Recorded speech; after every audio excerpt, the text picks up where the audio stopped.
Heading up to day 13 of camp, Designer Driving Chronicles. Appreciate y'all for tuning in and showing love.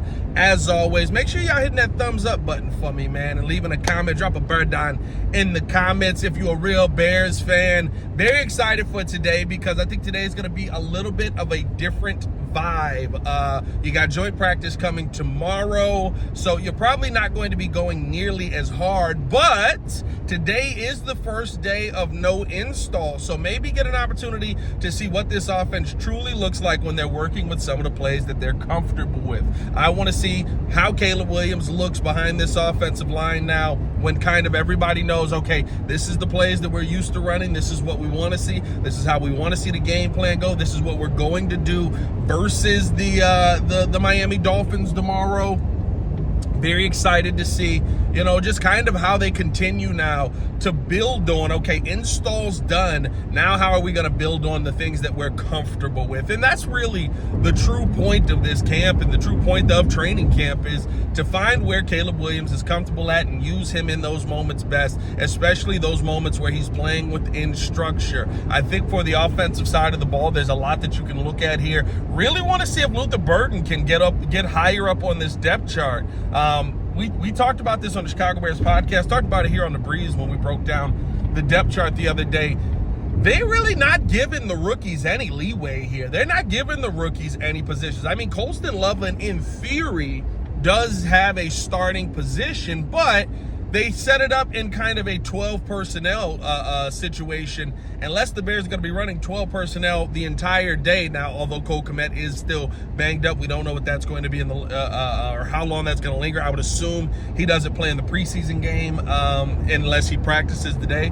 But it was kind of one of those things where it's like, you looked at that and Ozzie did not get that starting left tackle job. Kyle Monungai's at the bottom of the barrel when it comes to the running backs on that depth chart. I think you look at, Luther Burden coming in as the 5th wide receiver on this list, essentially, behind a multitude of people. And again, I've talked about how Luther Burden's got all the talent in the world. I do truly wonder if it's going to be, Luther, you got to, either he's still not comfortable with the playbook fully, or it's one of those situations where, we want to see you do some of the extra stuff, some of the other things, some of the, hey, you're going to stick your hat on a hat there. You got to get up there and make a block.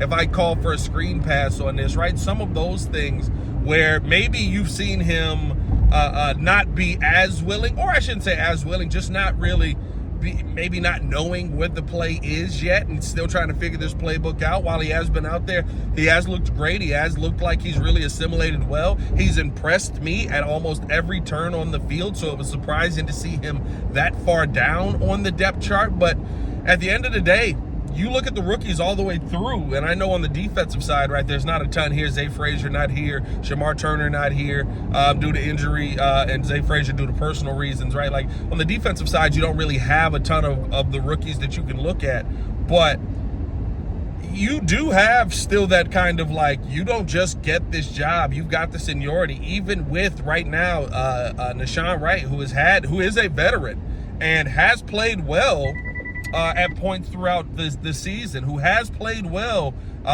throughout his career in Dallas, right? Didn't get as much PT in Minnesota.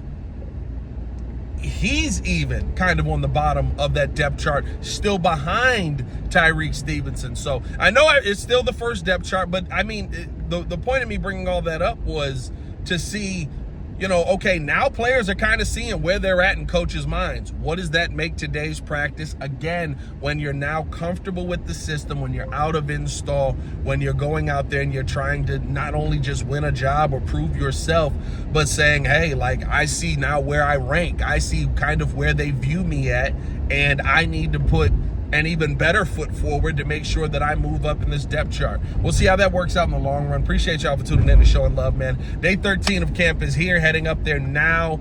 In a little bit of traffic here. Hopefully make it there on time, but in a little bit of traffic here. So I'm gonna get up out of here, y'all. I appreciate y'all for tuning in and showing love as always. Let me know in the comments what you want to see from this Chicago Bears team. What do you want to see from practice today? The practice before the joint practice with the Miami Dolphins. There's not gonna be I wouldn't expect to see a ton today, but again, it's a Ben Johnson practice, so you never know. Appreciate y'all for showing love as always. We'll have content coming out after today, and be on the lookout for probably dropping it Saturday. The simulation, we'll be recording that tonight. So as always, man, one love, bear down, peace.